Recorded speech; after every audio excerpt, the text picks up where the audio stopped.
chẳng ấy lúc lót máu nè rồi có đài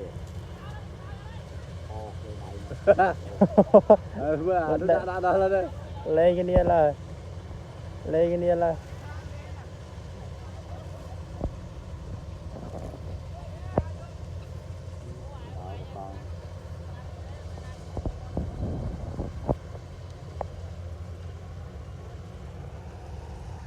rồi này trận đẹp đánh cái đào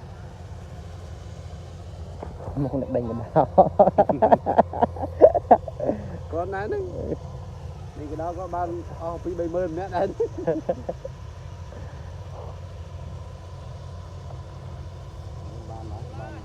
ban mới này bay mơn